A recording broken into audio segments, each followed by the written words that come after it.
The biggest, say that is the biggest breakthrough was when I was in Delhi and I got to know from somebody who heard me speaking in Bengali that the language that you are speaking is spoken by a lot of women in our native, and it was something that gave me more insight on how is that possible that somebody staying in northern part of the country like Haryana, Rajasthan and other places speak Bengali. And I tried talking to that person and telling her to take me, but she did not.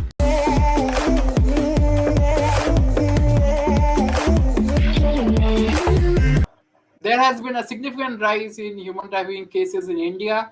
2189 cases have increased in 2023.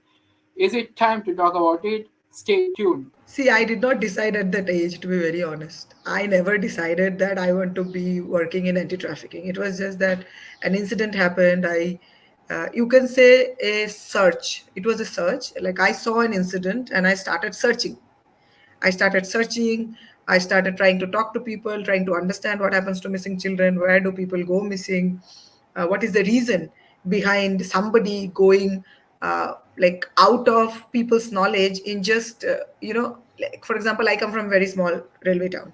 Even today, like I have left that railway town after 10th, like so. But even today, when I go back, people still question me like, when did you come, despite like a more than a decade that I'm out of that place.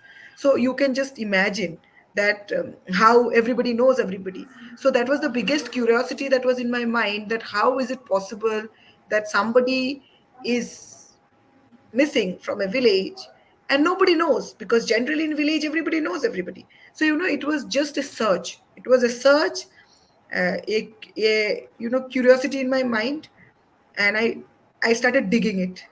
And I started digging it. I started talking to people. I started, and things just fell in place organically. It was just like dots just started connecting. First of all, I got to know that there is something known as begging that happens.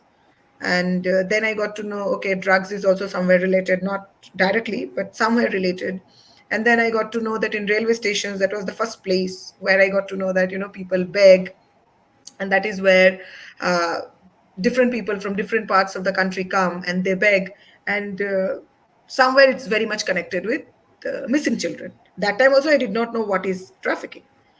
Then what happened, the biggest, say that is the biggest breakthrough was when I was in Delhi and I got to know from somebody who heard me speaking in Bengali that the language that you are speaking is spoken by a lot of women in our native.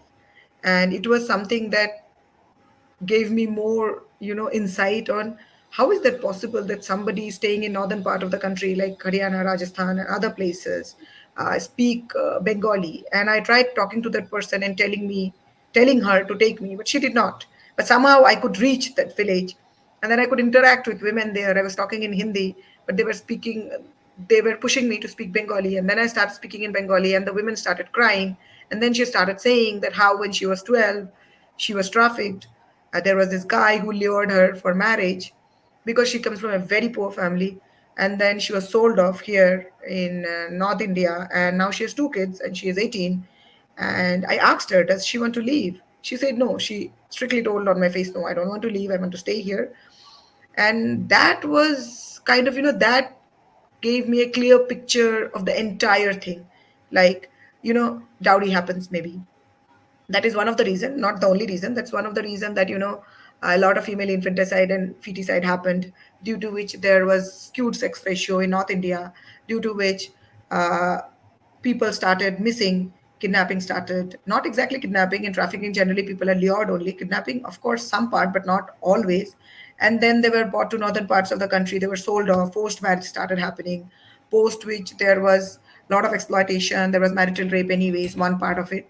So it kind of unfolded the entire scenario. Okay, okay, like why is this happening, what is the reason? So and when I got to know that, that time I was really like, I want to work in trafficking, but I didn't know how to. So I studied my masters and everything. I started approaching different people, but it just didn't work out. Then one organization hired me because they saw my research experience, and they saw that I know the source area languages, which is Assamese, Odia, Bengali, Nepali, Nagamese. They hired me. So that's how it started, and that's how it joined. But otherwise, if you ask me, I did not decide that I want to be an anti-trafficking activist when I was 12. I was too young to even know what is trafficking. So